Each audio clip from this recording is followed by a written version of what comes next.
Welcome inside Black and Gold, folks. Back-to-back W's for the Saints. Jeff Nowak, Steve Geller coming at you with our 100th episode of the season, Jeff told me. And then I saw Saints PR after the game put out. That was the Saints' 200th victory all-time in the Superdome. So lots to celebrate, Jeff. I feel like that number should be higher. I feel like this team's been around long enough. They should have done that by now. It's also the first time a rookie quarterback has thrown for any significant yardage, and the first time a rookie quarterback has won a significant number of games, and the first time a rookie quarterback has thrown for a significant number of touchdowns. A lot of firsts this year for the Saints, and yeah, that was fun. I do want to say out front, we're recording this episode. We have scheduling issues today, so we're not doing our typical live stream. It's going to be a little different, obviously, in the format. But I'm planning to do. Go ahead. I was going to say the Saints are doing it different too. So yeah, well, everything's weird today. Yeah, exactly. Everything's weird today. You know, I'm wearing the most Irish looking thing that I own, which is just a fisherman's sweater, because it's also freaking cold out there. I don't know. It just suddenly went from 70 degrees to 30 degrees in like 48 hours, but whatever. We're going to get through it. I am planning to do maybe a live stream on Wednesday, something to get y'all back up to speed on the liveness of it all. But this is just going to be a standard episode. And man, I hesitate to say this. Are the Saints fun again? Yes. Are they? I think they might be, which is so weird. I don't know where it came from. It just suddenly the Saints are fun again. It's so wild. Got people making songs. You got Irish jigs and man, you got the Irish kicker like mean mugging the Panthers sideline, and then apologizing about it. Oh, it's great. We're smiling on a Monday. It is glorious. It's fantastic. The Saints win 20-17. People have stopped talking to me about draft picks. It's all just about yay, fun. You know, they're playing Choppa style in the dome. Most of the roster doesn't understand where that song came from, but they don't care because it's a bop when it works. We can start playing us versus them and actually landing again because the Panthers must feel terrible. Oh, what a win. I've said this before, and it's so true. Like, the best part about being a 3-10, 4-10 team is that you go and you beat the Bucks on the road, and their fan base completely melts down. The Panthers come in here. They haven't won as a favorite in like 4 years. They've lost like 21 straight games or something insane like that. Yeah, that's a hot tip for all the bettors out there. If the Panthers are favorite, bet against them. Well, seriously. But like, think about that. Think about what that means for a fan base. That means that every single time your team has generated even the tiniest shred of positivity, they slap you down and say, how dare you have hope? I mean, think about every single time they have been favored in a game in the last 4 seasons, they have lost. I just can't even wrap my head around. Like, the Saints have been frustrating, but they've at least beaten the teams they're better than. They're not better than a lot of teams, but the ones that show up that are just atrocious, they usually beat them. Oh, it's too good. It's too much. Little Bryce now 1-5 against the New Orleans Saints. Although I will say there were a few throws he had. I was like, wow, I didn't know you had that, sir. He had a good game. He almost shut me up. Like, it was very close because I was very critical before the game. I think the last thing I said on the pregame show was, I do not think Bryce Young is a good quarterback. And then as I said that, I remembered that they pipe our pregame show through the dome and was like, he might have heard that. In the locker room, he's getting suited up. Yeah. Am I going to be the reason that Bryce Young is the game of his life because I just turned him into a demon because he just heard that walking into the building? Like, who is this guy? Yeah, he turns the MJ switch and he's like, I heard the Saints sideline reporter trashing me. Right. And it's like, and so I took that personally. But then, and during the game, I was like, man, he's having a great game. And I looked at the numbers at the end and I was like, oh, wait, no, still Bryce Young. Right. Because, I mean, like, as good as that game was for him, 15 of 24 for 163 yards and a touchdown. He also ran for 49 yards, which is significant. But like, that's like a good game for him. Is like sub 200 yards passing, and kind of nifty with his feet. He made the Saints miss a lot, so I give him credit. Like, he did play well. But like, that's what I mean when I say like, that's the best you're gonna get. You know, you mentioned those times he was able to scramble, extend the play, get the first down with his legs. And it's like, man, it's so frustrating because, 3rd and long, and the Saints had been able to. We're going to talk about 3rd and long.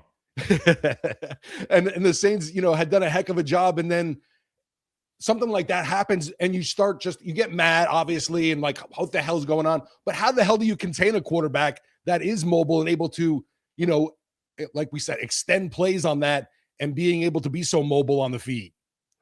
Yeah, we're going to talk a lot more about this. The Panthers had drives of 13, 6, 9, 8, 11, 3, 6, and 1. And that last one was obviously the kind of 2-second drive. Yeah. So, I mean, like, there was so many long drives in this game. It's like, it was such a weird short game. But we have a lot to talk about. So let's take a quick break and get into it. This will be kind of our standard. We're going to gush about Tyler Shough for about 20 minutes. Then we're going to do the stock up. Then we're going to do the stock down. It's what our episodes have become because that's what's happened, especially over the last month of the season. And so, yeah, the first segment, we're going to talk a lot about Tyler Shough.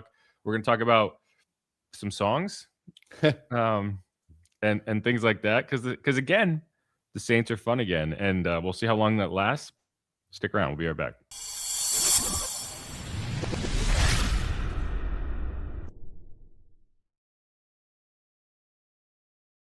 This is a 3rd and 6 from the 12. 3 receivers to Shough's right. Here comes pressure. Throws it towards the inside. Caught! Chris Olave! Touchdown, New Orleans! Olave! Touchdown, New Orleans. Good times had by all. This is Inside Black and Gold. Jeff Nowak, Steve Geller.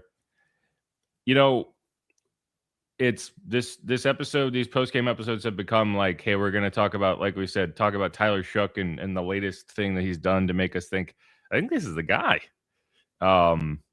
But like, there could be excuses made against the Panthers the first time. Like, okay, there was like 2 or 3 plays that broke the Saints' way and whatnot. In Miami, obviously it was a slow start, so you kind of have to hold that against the strong finish and whatever. You lost the game. Chris Olave didn't catch the ball. Then in Tampa, it was like, yeah, but it was kind of like this wild weather game where he just kind of found a way with his legs, blah, blah, blah. And then he had this game against a team that desperately needed to win to really get a foothold. They still have a chance to win the division, but now they've got to win 2 of their last 3 games to do it. If they had won that game against the lowly Saints, they would have been 1 game away of their first division title since 2015. And it sure looked like they had the game in hand the whole way.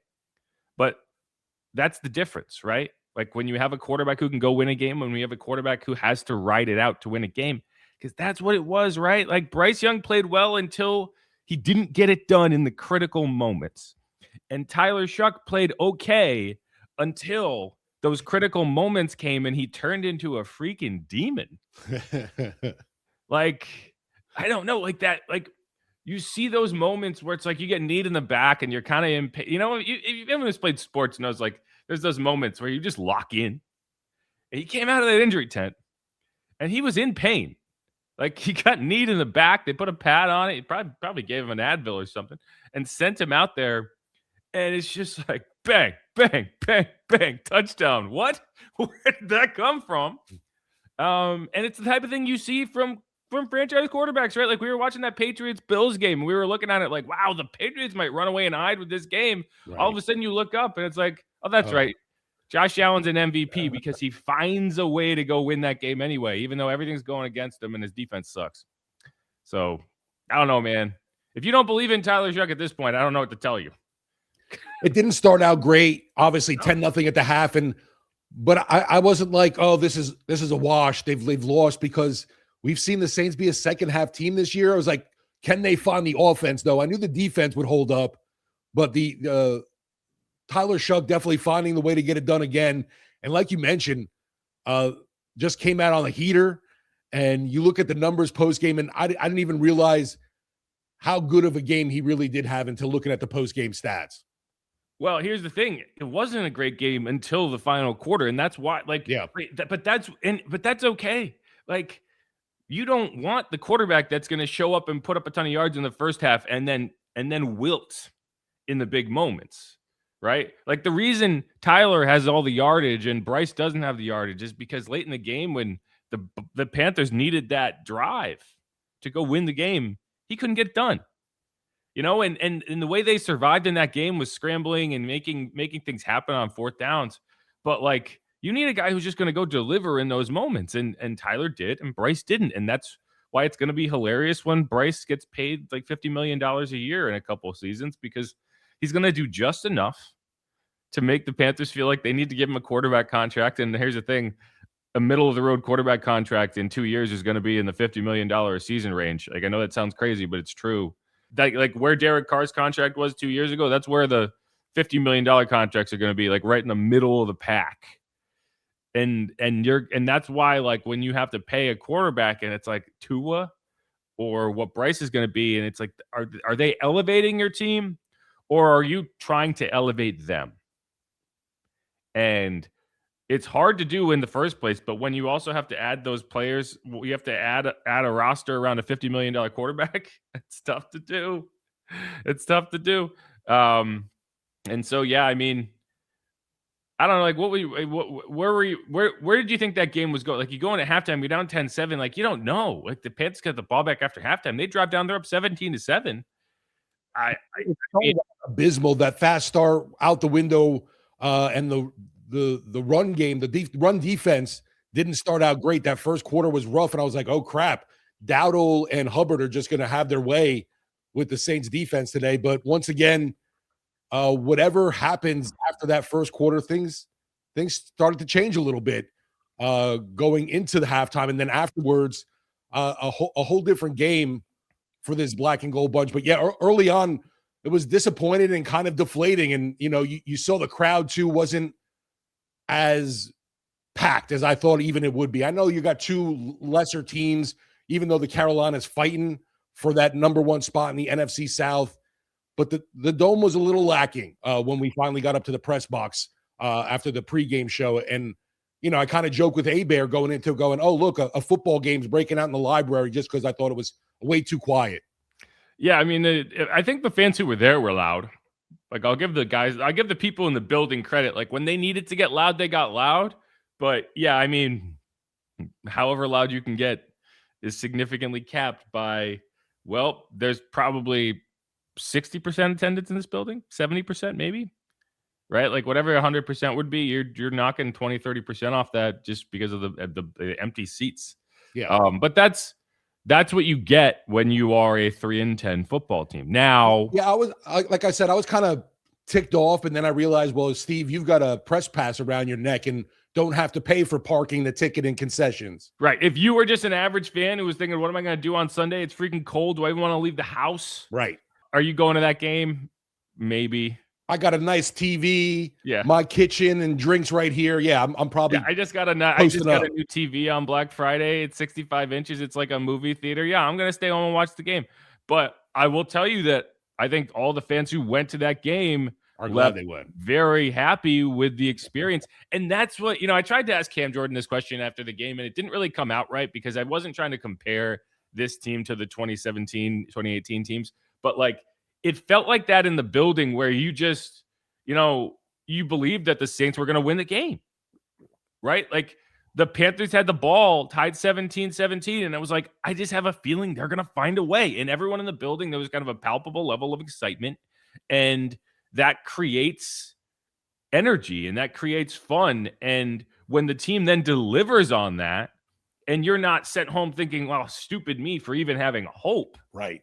That's how you generate positivity in the fan base. And like, everyone who went to that game is going to be like, why didn't you go? It was fantastic. Anyway, it was fun, and I enjoyed watching the fans in the building. And like, it wasn't a perfect game. You don't have to play perfect games all the time, but you have to deliver when you have opportunities to deliver.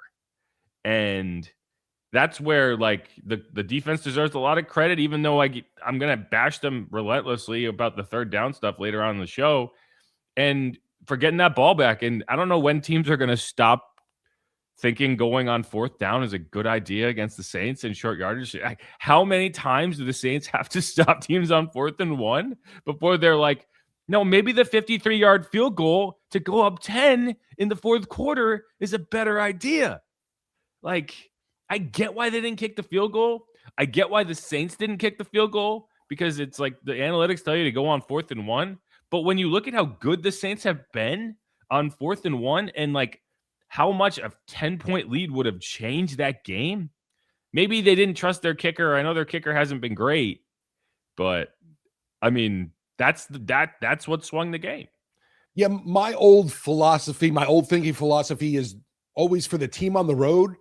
You taking points when you can, man. And I don't know. I feel like Dan Campbell may have made everybody crazy with going for it for 4th down all the time.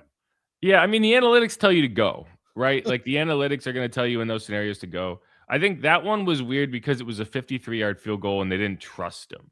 You're right. And if you miss that, then you give the Saints really good field position, although you gave them really good field position anyway, so it didn't really that really doesn't really track. But no, I mean, I think that's what it is they just didn't trust him to make it, which that's why having a kicker can make it, which we're going to talk a lot about Charlie Smyth. I mean, it changes the game. Even though I do have to give a quick shout out to my boy Blake. Bowling in Indy. Who the most obvious he's going to leave and make all of his kick situation of all time. Including a 60-yarder. Including not just a 60-yarder, a go-ahead 60-yard kick in the final minute of a game. They lost because the Colts defense completely sold, and the Seahawks kicked their own game winner. But like, there was a 54-yarder or something in there too, right? He's 5 for 5 for the Colts. I don't know the exact yardage, but like we all talk about, he can't make clutch kicks. He goes and makes his first like real clutch because he wasn't asked. I mean, so there was the Packers game, which was kind of weird because it wasn't really a final moment kick. Like he still hasn't had a walk-off kick like the one Charlie had in his 3rd career game. And it's not that he missed them; it's that he never was asked in 3 years with the Saints to attempt a go-ahead kick in the final like 30 seconds of a game. Not one time. There was the kick in Green Bay, but there was like a minute left, and the Packers would have had time to do what the Seahawks did, right? But yeah, I mean, so and like if you're mad at Blake Grupe, go to hell. Like he's just a good dude who missed a few kicks. Hey, now he's just making some meaningful ones. Yeah, and I mean, we see this happen all the time. It's the most obvious thing in sports. Is like we know that guy's a good kicker. He just couldn't get it. He was in his own head. He sent him somewhere else, and he's a good kicker again. The Colts are in a weird position, but yeah. Yeah, for me with Groupie, it just comes to, when we play the Colts, I hope your yips or whatever comes back against the Saints. I hope he morphs back into Chuck Knobloch. Right. Chip Knobloch. Chip off the old Knobloch. All right. That's all right, though, because Tyler Shough will have like 5 TD passes in the game, and that field goal from Groupie wouldn't matter anyway. Yeah, seriously. But no, this is what Tyler Shough had to say when he was asked about, like, okay, why do you come up big in those critical moments? Like, what is it? Why are you able to deliver in those moments? Yeah, I felt prepared. I felt prepared with it, and for me, I kind of, I like being able to they know we're throwing it, we're going to throw it, and just go out there and get it. And yeah, I mean, Vele, he had some insane catches. I got to put some better ball placement on him, but he's unbelievable when it comes to just throwing it in his radius.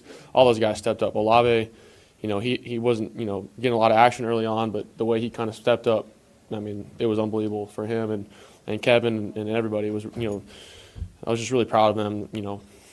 It's tough whenever you kind of not getting the ball early on. You kind of have ebbs and flows. It's a tough position. So the resiliency of those guys, the resiliency of the O-line, it was just a great effort. Yeah, and I agree with that. Like Chris had one catch before halftime. It was all Vele. Oh, man.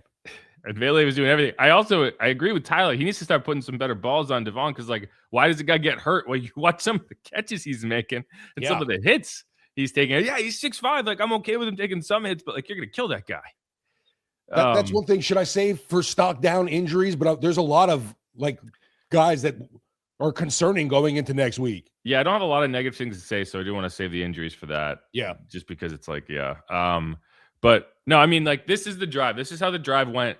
Most of Chris's receiving yards came on this drive. So you get the ball back at your own 22-yard line with 4:37 left, down 17-10. 1st and 10. Shough short middle to Kevin Austin. He kind of spins and breaks through a tackle. Plus 11. Shough deep left to Chris Olave plus 18. Shough short middle to Chris Olave plus 16. Shough, and so that's 3 straight first downs to start that drive. You were then out to that's 30, 39, 40, 7. That's 53 yards on those 3 plays alone. Then short left to Mason Tipton, get you down inside the 10-yard line, but a penalty. I think Kelvin Banks, it was illegal downfield, and it was kind of one of those RPOs that can be tough because he just kind of got too far. They think he's running it. He's holding it a little longer and fine. Anyway, so you're in 1st and 15. Then incomplete to Kevin Austin. 2nd and 15. Finds Jawan Johnson +9. Sets up 3rd and 6. And then Olave on J.C. Horn, who fell down again. This time I would argue he leapt. But either way, this is the 3rd time in 2 games the Saints scored a touchdown with J.C. Horn laying on his face. So take that for what it is. And I'll give Tyler credit. He was going at J.C. Horn. For whatever reason, he liked that matchup. He went at him all day. Like the first throw of the game, he was targeting Mason Tipton on J.C. Horn. Like, okay, he's clearly not afraid of J.C. Horn. They were doubling Chris a lot of the game, and that's why you were able to find Devon Vele. Kevin Austin stepped up, which was cool to see. Jawan Johnson caught all 4 of his passes again. Like, spread the ball around at a ton of different receivers. I don't know. I just thought that was a really cool way to do that. Like, and you could say, like last year, it was like, well, Chris Spencer doesn't have any of his weapons, right? Like so-and-so is gone and so-and-so is gone and there's no offensive line. And I mean, the only difference in this game was that Chuck still had Chris Olave. Everything else was exactly the same as last year in terms of like what you were dealing with on offense and what you had to find a way with. And like, that's again, when you have a franchise, like remember those games where Drew would throw to like 4 touchdowns to undrafted free agents and like he'd be like, oh, Tommy Lee Lewis. Yeah, that's fine. We can make it work with Tommy Lee Lewis. Keith Kirkwood. Sure. He can get the touchdown to playoff game. Who's that tight end from Air Force? Ryan Griffin. Yeah. Throw him a touchdown pass. Why not? Dan Arnold. Yeah. You get in the mix too. Like that's what truly elite quarterbacks can do for you. He's open, right? Because it's like he's open. I can throw him the ball. He can catch it. There's going to be points where you wish that was a better option. But at the end of the day, these are the guys on the field. You got to go get it done with those guys. Yeah, you can't just say every time a guy goes out hurt, you lose. I was a little excited very early on. We had a Jack Stoll sighting. I was like, hey. Yeah, except Haas thought he was Foster Morrow. That happens sometimes. And I'm sitting on the sideline and Haas will say the wrong thing. And I'll be like, it's Foster. Or no, it's Jack. And it happened against the Dolphins. And one time, and Haas can't even hear me. I'm saying it to Robert just because I need to say it to somebody. Yeah. And one time, Robert accidentally had my mic up so you could hear me on the broadcast. He's like, Chris Olave, and I like tipped in. And then Haas was like, oh, thanks. I was like, oh, wait, everyone heard that. Oops. I should shut up down here. But yeah, I don't know. Yeah, like, at least you weren't saying like anything nasty, and all of a sudden it's like going out over the Saints radio. I've been very careful. I'm always very careful about what I say over that mic because I think I'm going to be live, but I know that it's happened before, and like there's a delay, but they're not expecting to have to dump something I say. Right. Anyway, it is what it is. But I mean, I don't know. It's just cool to talk about a fun team. I don't even have a ton to say. Like, this schedule for today has been so weird that I haven't really been able to collect my thoughts very well after the game the way I normally would. But like, I'm just having a good time. And like, I get it. Yeah. The season's over, but there's a real scenario where you end this season on a 5-game winning streak. and like, I talk about this a lot. Like, the team you want to emulate is the Lions. Like, that's the team you want to emulate. And I do think there's a lot of similarities in terms of how Dan Campbell, despite a really tough start to that season in 2022, kept everyone paddling in the right direction and kept everything going the right way. And then things started to turn around. The Saints aren't going to finish 9-8, but they could finish 7-10 after a 1-10 start. And that's just a springboard to the next season. And you got players coming out and being like, you got Chase Young, who doesn't say anything, coming out and being like, I think that Tyler Shough kid's going to be pretty good. Oh, wow. Look at that. I guess my computer does that now. That just happened. I don't even know what that was. Yeah, it's like, how'd you do that? That was magic. I don't know. It just happened for me. Oh, man. Everything's turning up, Jeff. Well, you look at things right now, and I know, from where we started in the draft and the criticism about the drafting of Tyler Shough to especially today, another victory back-to-back. You swept the Panthers. and there's, everybody's getting shucked tonight, like the song says. Oh my God, the song. We got to talk about the song. Even Tyler Shough, of course he knows about the song. Oh, it's so good. I'm glad he didn't deny it and be like, no, I haven't seen anything about that. I was curious when Nick Underhill asked the question, I was curious if he was going to be like, I don't know what you're talking about. You're right. But that's like, I don't know. There's certain things, and like I don't want to go too heavy on the quarterback. I don't want to gush too much about a rookie quarterback and say things like, okay, he just gets it. But the guy just gets it. Like I don't know if he does it, if he's trying or if it just comes out naturally, but like he just seems to say the right things. Like, and I guess it's a lot easier when you win, right? Yeah. Everyone loves you when you win. It's hard to do stuff wrong when you win. Only Dennis Allen is capable of turning a win into a negative thing. Oh, man, I got to tell you, we're late in the game there. Shough ends up coming out. Spencer Rattler comes in, and the bar scene at the post game was not happy about Spence coming in. I'm like, relax. Why? Because it was like, Tyler Shough had been, is now on this pedestal for them, and seeing Spencer Rattler come in, it was like, oh no. I was going to talk about Spencer in my stock up because that's what you need backups to do, right?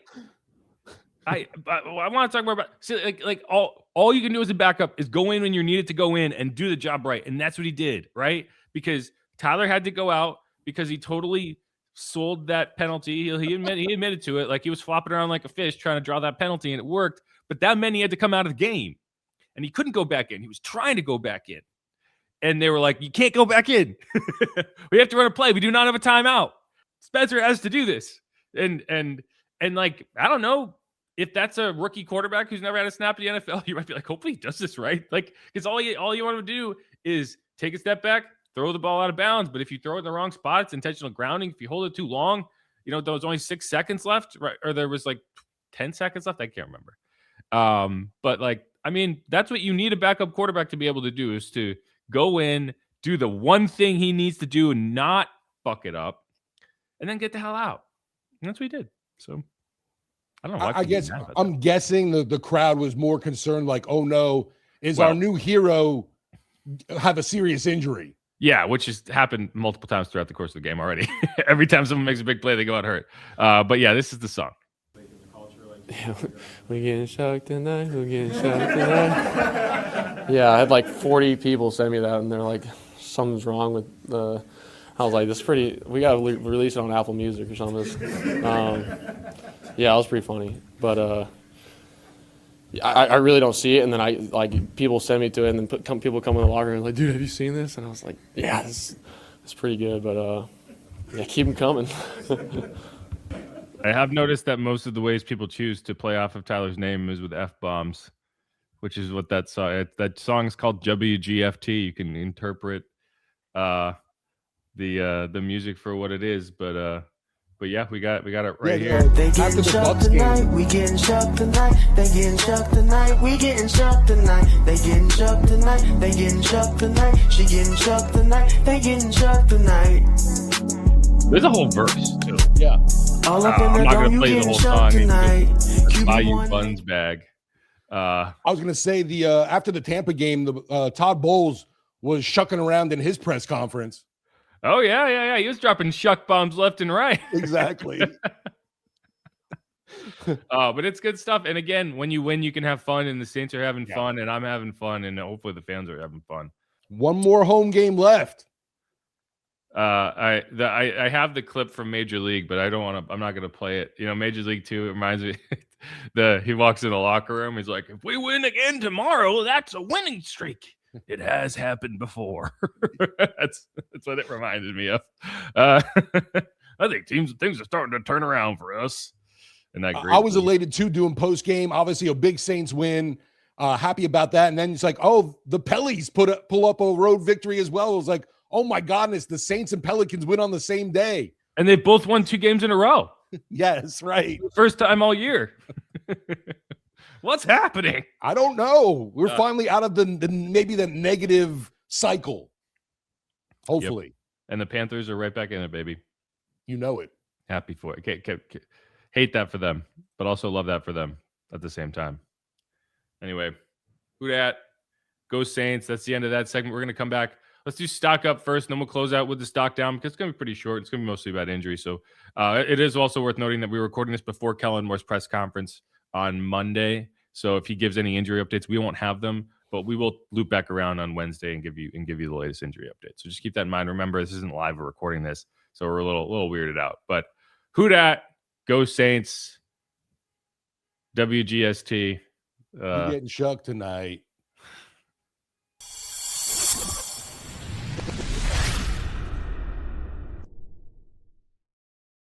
And we are back on Inside Black and Gold. Jeff Nowak here alongside Steve Geller, and we are reacting to Saints 20, Panthers 17. The Saints love the score 17. I am fairly certain they have scored 17 points in every single one of Tyler Shough's starts. Not the Rams game. Not the Rams game. They have scored 17 points in the last 5 Tyler Shough starts because they had 17 points in the win over the Panthers. They had 17 points in the loss to the Dolphins. They scored 17 before the final touchdown against the Bucks, and they had 17 before the game-winning field goal in this game. It's just a number the Saints seem to like. I appreciate it when they score more than 17, but it just seems like they get to 17 points somehow, some way. Yeah, we definitely need to boost that for next season. Yeah. But I think it's higher than the season average, so I'll give it that. And like I'm okay with 17 as long as it's not your final score. Keep getting to 17, just put more on after that for whatever reason. But the Saints won the game, and we talked all about Charlie Smyth. I'm sorry. We talked all about Tyler Shough in the first segment, so we're not going to talk about him here. Obviously, the stock is up on Clutch Shough, but we're going to talk about other things in this segment. And the first thing we have to talk about, the kicker, man. Yes. The kicker. You know, I went into the day talking about, man, this is a big day for Charlie Smyth because remember, he wasn't on the active roster going into that game. He still technically isn't. They had elevated him 3 times off the practice squad, but that's the maximum. So and he had missed a kick in his second game. You know, it was tough conditions in Tampa. You're not going to hold it over his head. Phil Galliano was like, congratulations, you got your first miss in the NFL out of the way. It was going to happen. All you can do is bounce back and make your kicks. And here's the thing. If he had a shaky day, if he shanked an extra point or, you know, doesn't make one of those kicks, you may be looking at it and saying, is it worth just seeing Cade York? Right. Because it wouldn't cost you anything. Charlie could sit on the practice squad and you could just elevate Cade York. But instead, what did he do? He made both of his extra points. He's perfect on extra points so far. He made a 42-yarder. He made a 46-yarder that ended up coming off the board, but you got to give him credit for making it. And then game-winning scenario, I was in my heart of hearts rooting for a 66-yard game-winning field goal because I know he can make that. And I was going around telling everyone's like, guys, he can make it from here. Like they're sitting at the 48-yard line, but he can make it. And even then, they were only trying to get him to like a 62-yarder. Yeah. Right? Like if not for that penalty, the Saints go out and spike it. It's probably a 62, 63-yard attempt to win the game. The Panthers and Tyler Shough's acting got him an extra 15 yards. And so 47-yarder is like, you know, he's knocking that through the back of the net. But I mean, just a cool moment, right? I'm glad the acting sold it, but man, that was a penalty, no doubt about it. It was. I don't think he needed to sell it. Selling it is what forced him to come off the field, right? Yeah, true. But what I did see from Panthers fans, and they're kind of right, is there was a very similar play where the Saints hit Bryce Young as he was sliding and didn't get a penalty. Oh, I got worried. I thought the flag was coming out on that one for sure. I did too. I think what hurt Bryce there though was like he doesn't slide right. Like he like tiptoes sideways and then they kind of like it's like just slide forward, right? If he had slid normally, here's the thing. If he had slid normally, he probably doesn't get hit, first of all. Like the reason he got hit was because he was sliding weird. So who's to say if he slides like a normal human, it happens at all. But if he slid normally and just kind of put his foot out in front of him, he probably gets the call. But either way, you know, because I think that's the difference is Tyler slides feet first. And it's like, you know, it's like he played baseball as a kid. And Bryce plays like someone who played, I don't know, gymnastics. I'm thinking maybe he saw too that little Bryce didn't sell it. And he's like, I'm going to make sure they realize that I got clocked here. I mean, I don't think he was trying to get clocked. I think he would No, but like, I'm going to sell it. I think he would have preferred to not. I think that's just something in the moment. I don't think you're thinking about it. But either way, just a cool moment. And I got to talk to Charlie Smyth coming off the field. So let's hear that interview. Down here on the field, it's jubilant. Charlie, my guy, tell me what's going through your head. You go out there, 47-yard kick. It's well within your wheelhouse. We might have had to kick a 66-yarder there. It ended up being shorter. What's going through your head there? Well, obviously you go back to what you've done before, right? So my first kick in the league was a game winner. So you just go back to I can handle these moments, and those types of preseason moments mightn't mean much to like other kickers, but to me they mean everything because I have no experience before I got here. So I mean, I just like Zach and Kai, that operation is perfect every single time. So just really thankful for those boys, and I think we've got the best operation in the league, and it's up to me then just to try and knock it through, and just very, very lucky.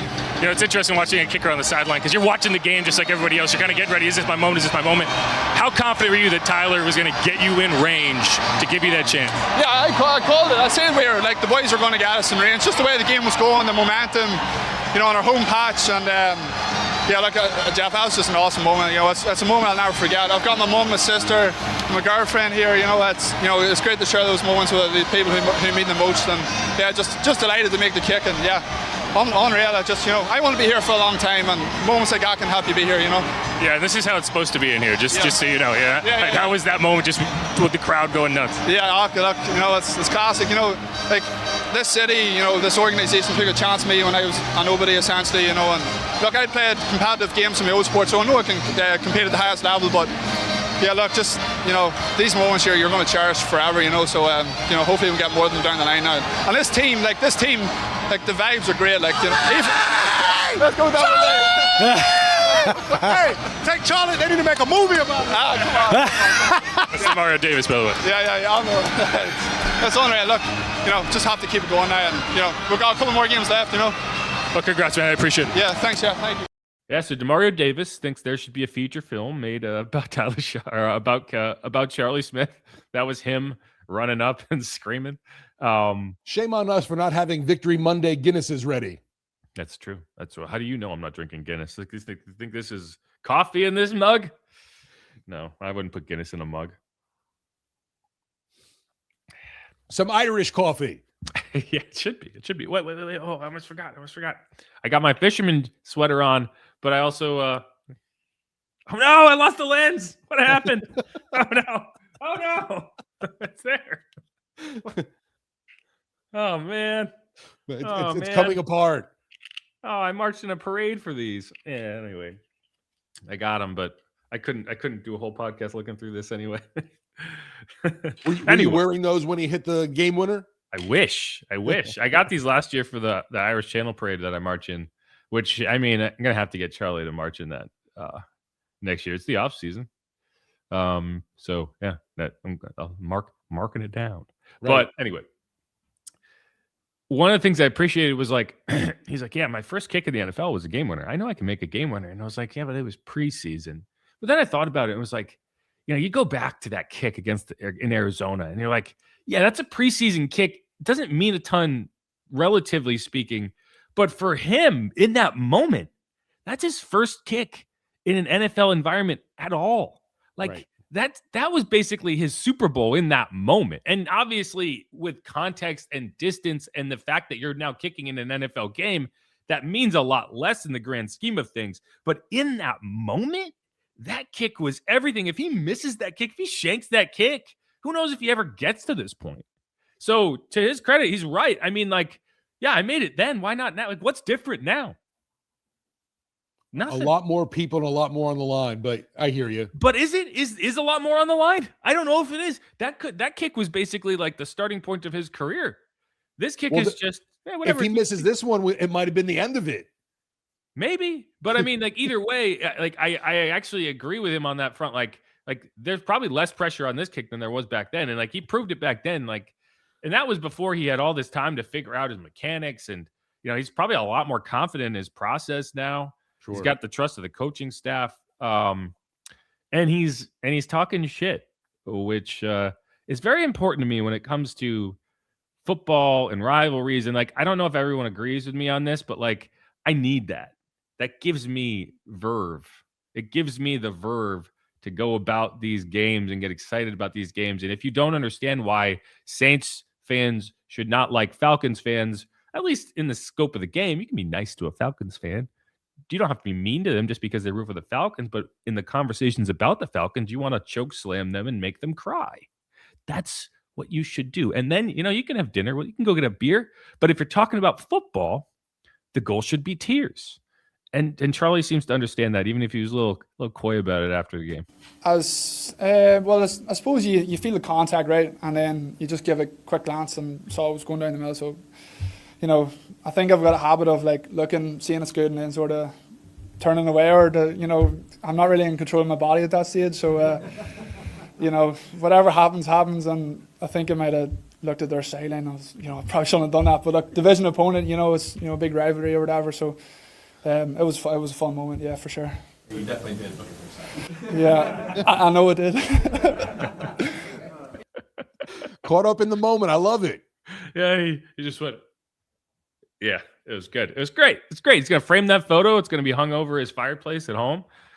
I think he mentioned his mom and his sister and his girlfriend were in the building. I don't know if his girlfriend is from Ireland or not. I didn't ask, but that's a long trip for mom and sister. So, the first trip was to Miami, and they only got to see him kick once.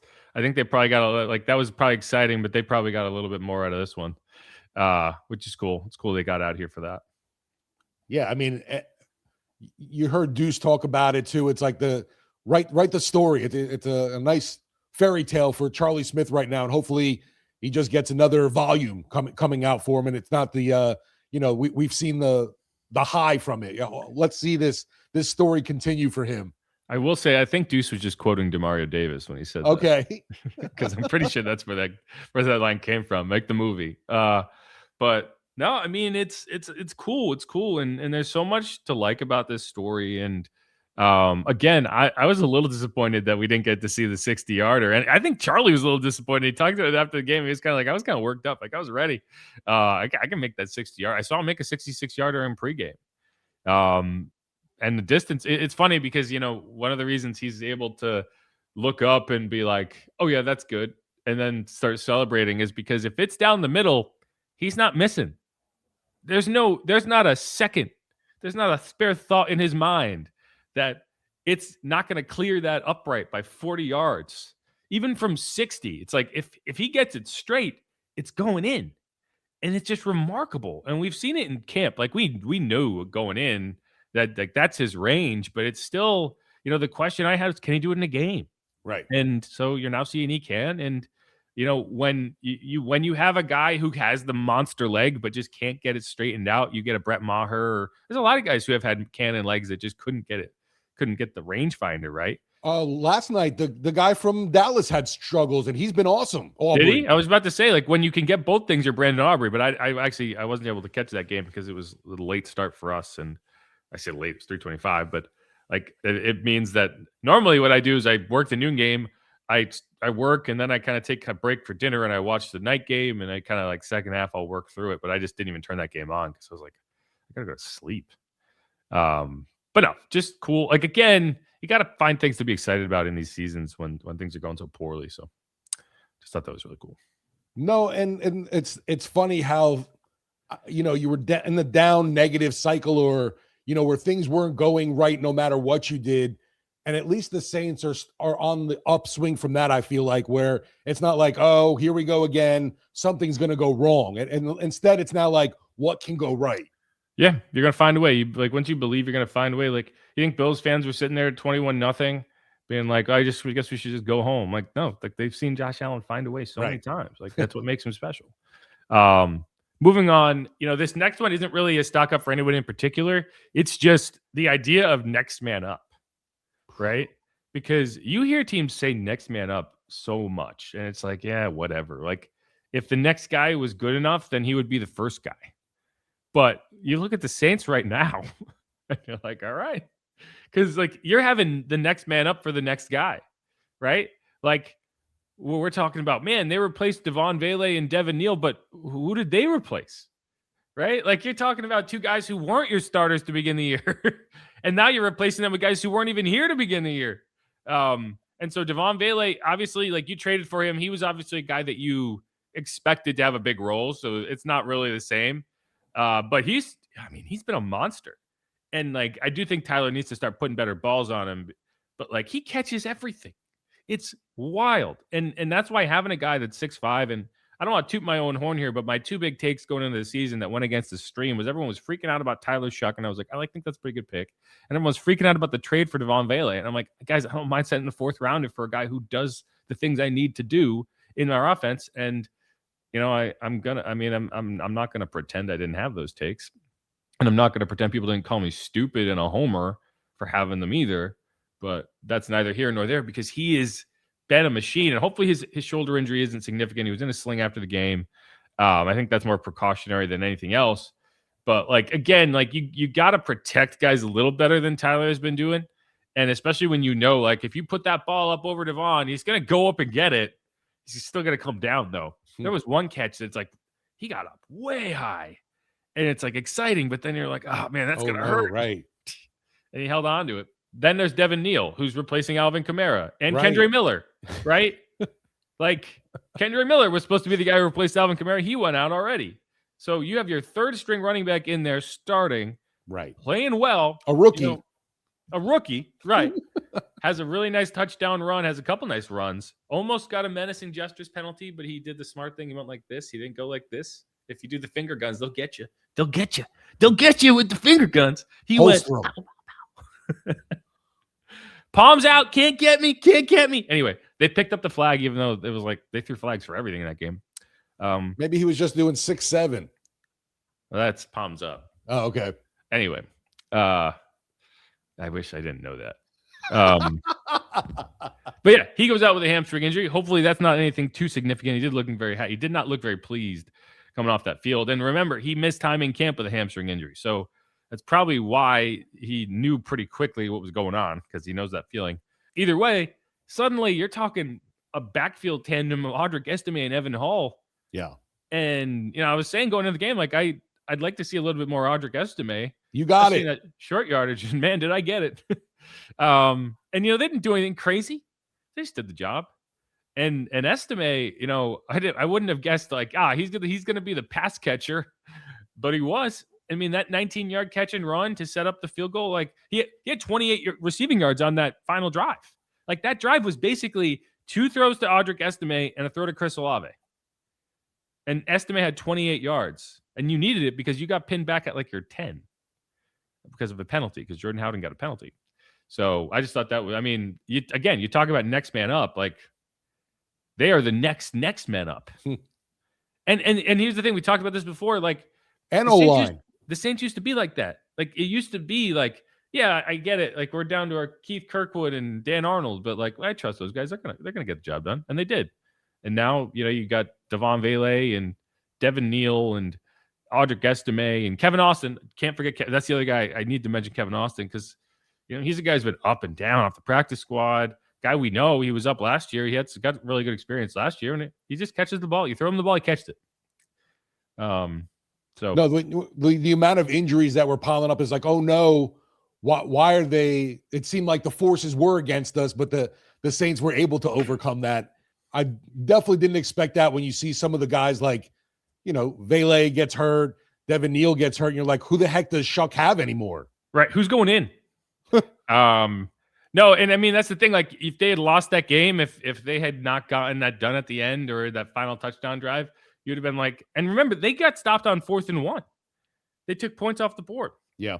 Which I agree with the decision to take points off the board. I know people like to do the revisionist, like, results-based, like, whoa, if you had kicked that field goal, but like, they gave you a penalty, it's 4th and 1. If you were in 4th and 1, you would have gone. You wouldn't have kicked the field goal. The only reason people say it now is because you made the field goal. But like, that was the right decision either way. Like, I'll be critical of Kellen Moore, but that's not the wrong choice. You're down 7.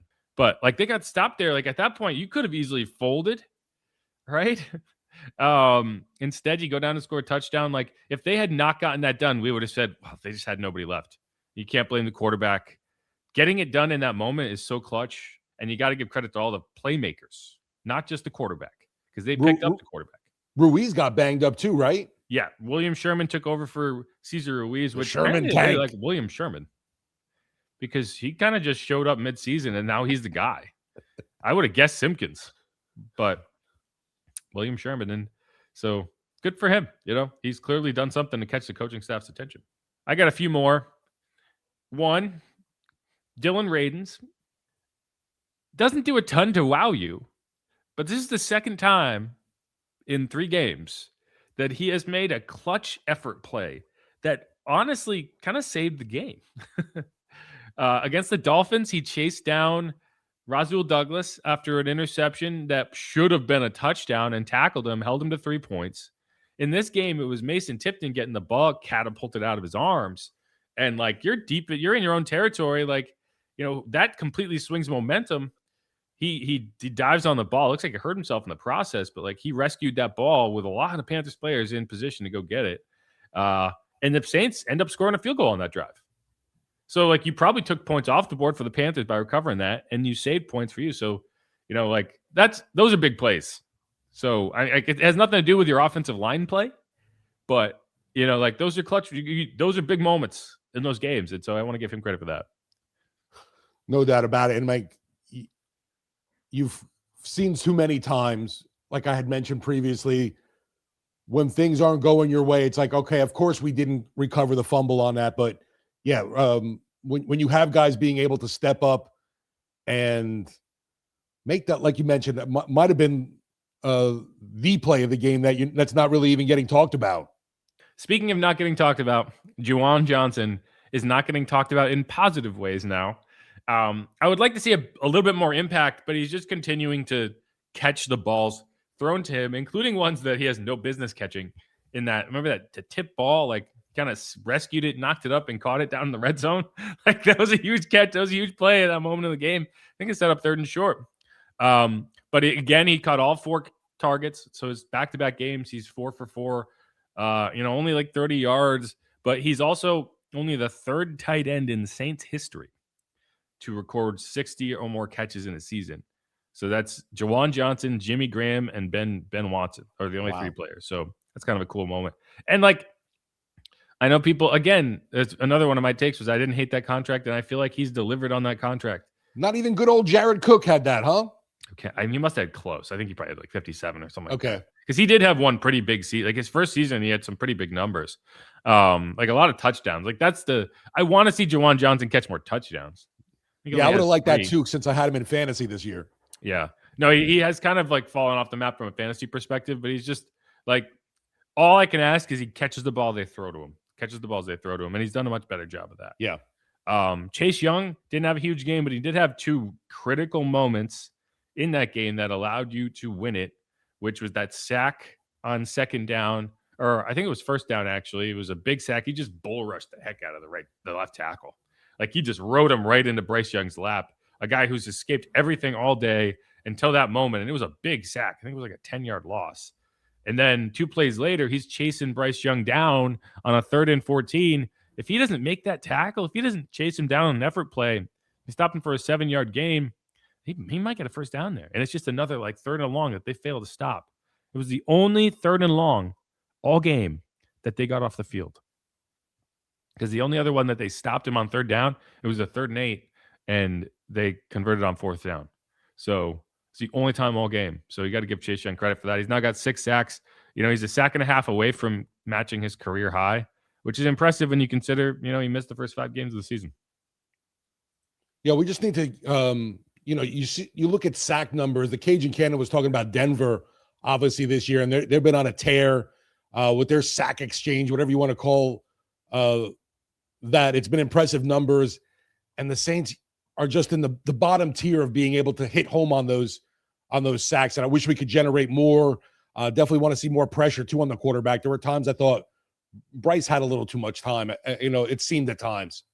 No, yeah, I'm not saying stock up in the pass rush. I'm just saying stock up in like critical plays from Chase Young. Like, yeah, and that's the thing. Like, you don't have to have a good game to have a big play, and that's what you had there. It was like, yeah, he didn't have a great game. Like, I don't think any of the defensive linemen had a great game, but in that moment that you needed someone to make a play, he went and made a play, and that's why you pay a guy, right? Because it doesn't matter if you made the plays before. It matters because like you need that play to be made now, and that was clutch. And he was close all game. Like, I was waiting all game for him to just blow a guy up because he's got that in him.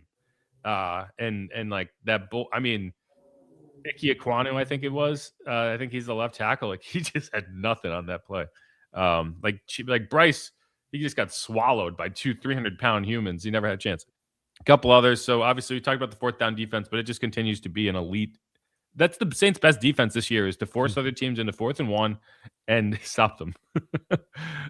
They've done it 4 times in the last 2 games, 5 times in the last 3 games. Because I talked to Jordan Howden about it, and he was like, yeah, you don't get into those situations very often. And I was like, I don't know. It kind of feels like you do, because it happens every game, it seems like. And he was like, you know what? You're right. Yeah, there was a big, what was it? Chuba Hubbard got stuffed. There was a bunch of bodies. I think Jonathan Bullard got credit for the tackle. Yeah, Bullard was in there. Howden was in there. You know, it was just, they just keep doing it. And at a certain point, it's like 4th and 1, we can kick a 53-yard field goal or we can go for it. Maybe teams stop going for it. One more, Kellen Moore finally won a challenge. Took 15 games, but he got there. And I actually thought they might have kept it. It was real close because it did seem like he had the ball secured in the one hand, but you know, I think ultimately one of the reasons it looked so secure is because you pinned it on the ground. If he had like kept it off the ground for another like split second and just proved that he had the grip on the ball prior to hitting the ground, I think that might have stood. And that was a heck of an attempt by Tet McMillan. But hey, I won't complain about it.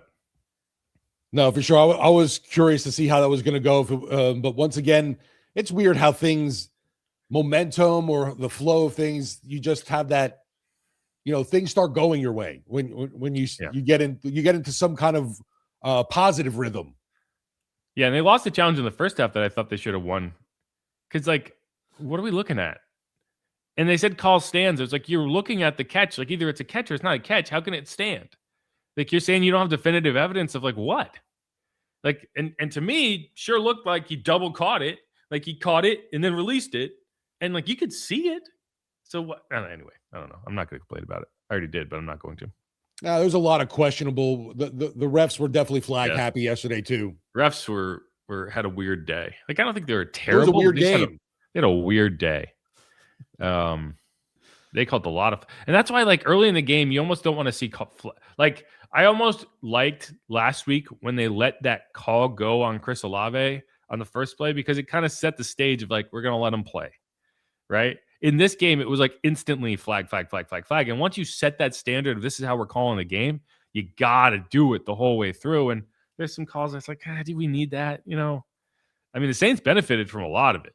I mean, I think they had 6 first downs by penalty in that game, and a few of them in like critical moments. Anyway, that's all I got for stock up. You got anything else before we move to stock down? No, let's hit the negatives and be done. Let's do it. Who dat? Go Saints. Make sure to subscribe. I'm Jeff Nowak. He's Steve Geller. Saints are going to pick 12th in the draft. It feels that way, doesn't it? Oh, stock down in draft picks. That's what I'm going to say. Who dat? Go Saints. We'll be right back.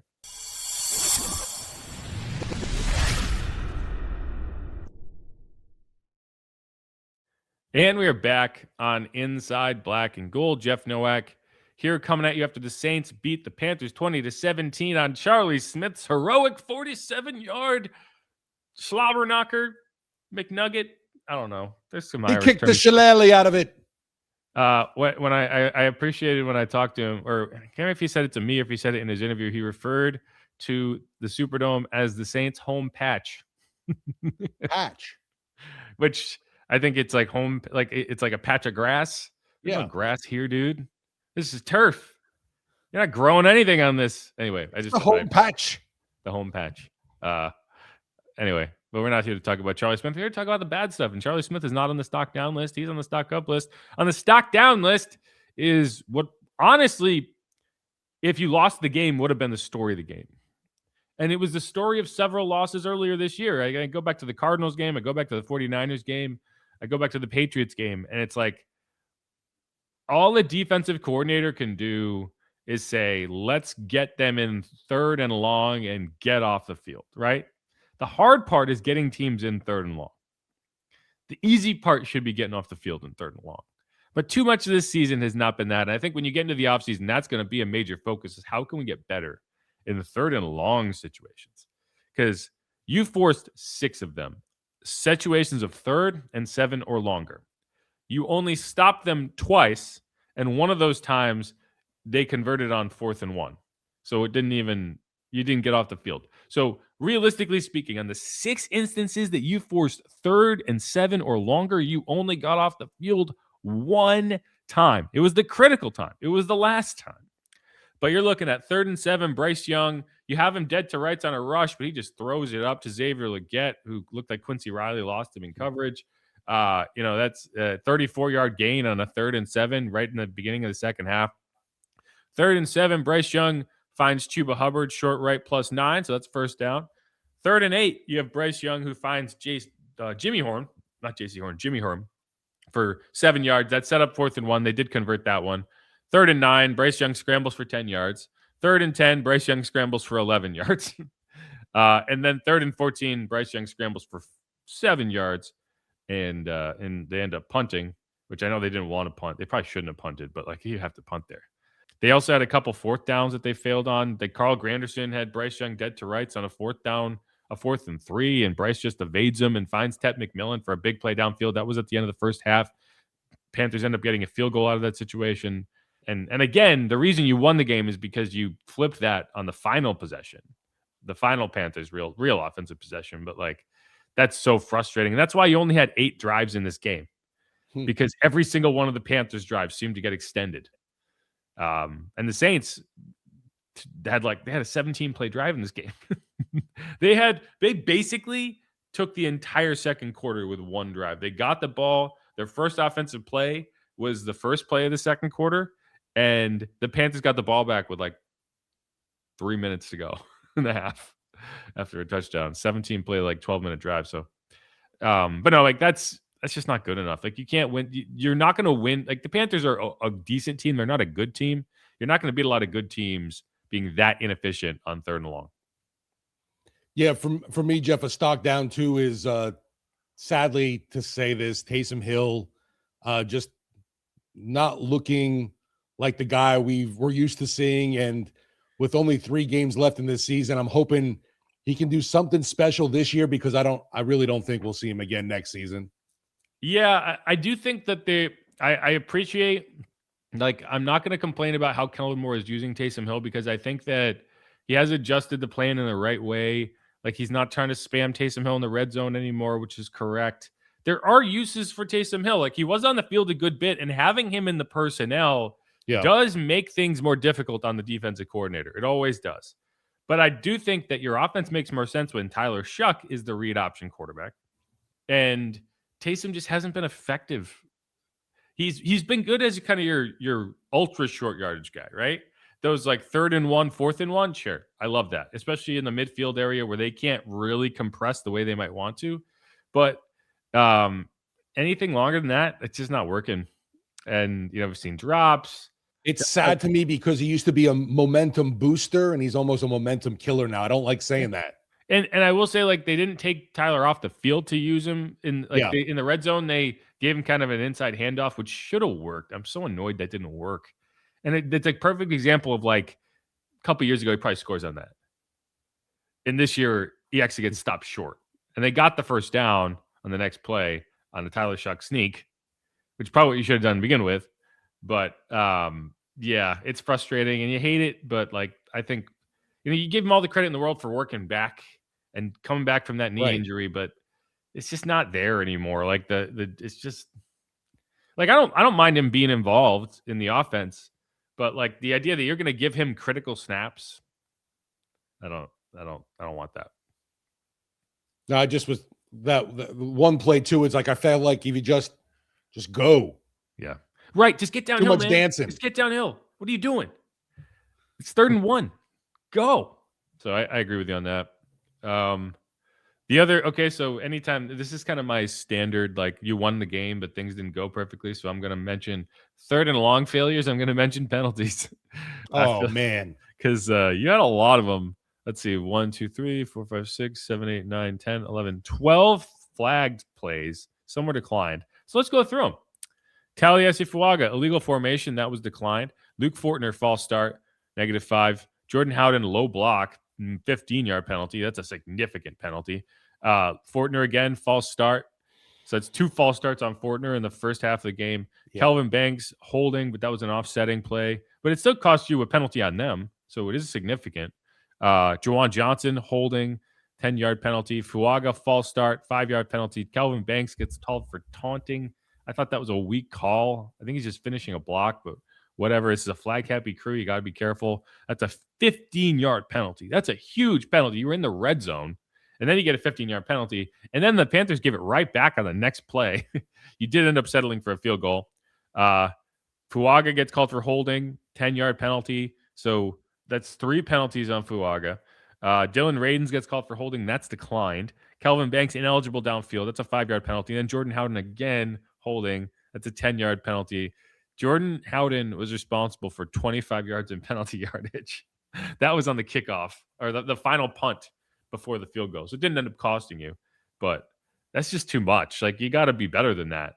You can't have 30, 35 yards in procedural penalties. Taunting can't happen. Like, these are things you can correct. Like pass interference, stuff like that. If hands to the face, effort penalties where it's just a mistake and you think, like, you can clean up. You're at home. You cannot be having illegal formation, false starts, stuff like that. The fact that you're able to win this game, like, it's funny because, like, you talk about, penalties impact games, and then you watch the Falcons win with 18 penalties last week, and you watch the Saints win with 10 penalties this week. Anyway, I guess it depends on how much of a catastrophe the other team is when you're making all those penalties. Correct. Because the Panthers had more. Right. I'll give one more, and it's kind of like Sanker last week, and I'm just kind of banging on a guy because, like, you got to be critical of guys when they don't play well. And I don't think Quincy Riley had a great game. He can make plays, and, like, he's going to be kind of, he giveth and taketh away kind of situation. Like, and when you don't make the interceptions when they're there, player mistakes really show up more. And, like, he had 2 potential interceptions in this game. One kind of ticked off his hands and hit Xavier Legette in the face. He did have a pass breakup against Ted McMillan in the first half. But then, like, there was the touchdown to Jalen Coker. He was in perfect position. I thought, like, I was standing in the back of the end zone. If you go watch the replay, you can see me standing in the back of the end zone. And I was like, oh, that's an interception. I was like, whoa, he's going to pick this ball off. And then it's just like, oh, it's a touchdown. How did that happen? It was a perfect ball by Bryce. But it sounds like Quincy lost the ball in the lights. He said that he had a visor on, and he said he thinks that's why he was like he got like a glare and he lost the ball, and he actually took the visor out after that play. And again, it's like, I'm not going to be too critical on a guy, but he also got lost in coverage on that big play to Xavier Legette on that 3rd and 7 where Bryce just kind of threw it up. And if he was anywhere near the ball, he could have probably made a play on that ball. But it's it's a big play, so he was in coverage on 2 catches for 66 yards and a touchdown. They were attacking him, and I understand why. Like, you're going to go after the rookie cornerback. So he's just got to kind of take that and roll with it. And to his credit, I think he will. Like, he is that type of guy. He's very much like a next play. He's not going to dwell on stuff. But, this was not one of his better games. Another one I'll throw in real quick for stock down. Overall, the I guess you'd say first quarter run defense. I don't know, that opening drive for the Carolina Panthers, you come in with some hopes going into the game of what's going to happen. And right off the bat, I was like, oh no, this is not what we wanted. The Saints, had a quick series, and then Panthers come out and march down the field and get a TD. But it just seemed they were able to rip off yardage when they wanted in that early going. Yeah, I mean, the opening drive defense is, it's funny because it was a huge issue earlier this season because they went 4 straight games with touchdowns on the other team's first 2 possessions of the game, which is like, you can't just spot a team 14 points and expect to win games. You're not the Bills. That's right, exactly. You're the team that's putting up 17 points and hoping to win that way. Right. If you give them 14, that means you have to pretty much be perfect the rest of the way. But no, and so it's kind of they've cut out that second touchdown from that mix, which is important, right? Like, an opening drive touchdown is not going to lose you a game as long as you don't just fold and you figure out what they're doing and you attack it. But they have allowed opening drive touchdowns on 5 of the last 6 games. In the last 3 games, it's been running backs all 3 times. Devon Achane, had a long down. Last week it was Bucky Irving. This week it's Rico Dowdle. And yeah, it's funny. Like this game in general. It's also funny because you have 3 runners for the Panthers and 6 for the Saints. But like every time I kept looking at the stat sheet after the game and being like, I thought they had more than that. Like I look it up and I'm like, wow, they only had 127 yards rushing. They only had 78 yards rushing from running backs. I think at the half they matched like the week 10 performance. So that's why I was like, oh crap. Well, right. Like Rico Dowdle ends the game with 16 carries for 49 yards, only a 3.1 average. Like where I would have sworn he was having a big game. Chuba Hubbard, I didn't feel like he was having a big game, 8 for 29. So your running backs went 78 yards on 24 carries, right? Like you'd settle for that every time for the Saints. Now their rushing total looks better than it was because Bryce Young had 49 carries on 7 yards. 49 yards on 7 carries. But like I've said before, like the scramble defense and the run defense are 2 different things. Like I get it. They all count for the same yardage, but you're defending them different ways. Like one is a symptom of bad pass rush discipline. And the other one is a symptom of bad run discipline. So, it's weird because it's like, I want to be negative because I feel like they did get kind of beat up on in the first half, but they did short up in the second half. So, and then that's Bryce Young too. Like I thought Bryce was having a huge game. And then I look, it's like 163 yards. Yeah, it's like 1 touchdown, 96.4 passer rating. And then the other side, 24 for 32, 272 yards, 1 touchdown, 110.4 passer rating for Tyler Shough. Then Spencer has that 0 for 1 in there, which was an executed play. So yeah, it's such a weird thing. The last one I'll give is Mason Tipton. When you're only touching the ball 2 times, he's kind of like the Adam Prentice of this offense. Like you're only going to get like 1 or 2 touches a game. You cannot turn the ball over on those 1 or 2 touches. Otherwise, you will never get any more. And I think Mason Tipton has been a really, really good asset for this team, especially as a kick returner. You can't put those balls on the ground. You got to be secure with the ball when they're trusting you with them. And that ball just flew out of his hands. The defender made a really nice play on it. So it's probably overly critical on my end, but you can't. That was another thing that was odd about the game. Not that there was no turnovers. Well, there was, I guess, the last play of the game. But other than that, we had a clean game from both sides. But like you mentioned, those kind of things, especially in these tight scenarios and, division opponent and highly contested games, and any little mistake, and especially a turnover, giving somebody another opportunity is going to bite you in the ass. Yeah, you just can't do it. I think that's all I got. You got anything else? I'm ready for more Irish coffee on this Victory Monday. Yeah, throw the bourbon in there, man. Throw the bourbon in there. Put whipped cream at the bottom and then pour the coffee on top of it. That's what everyone makes them the backwards. I'm telling you. Whipped cream at the bottom, coffee on top, and you mix it all up. It's the money. It's the money shop. Tips from Jeff. The bourbon can go in there too. Just saying. Anyway, good stuff. Who dat? Go Saints. Again, this is kind of a weird episode for us. We will be getting back to the live streams. Today's schedule just didn't work out. I'll try to get a live stream going later in the week. Give you some injury updates, all that good stuff.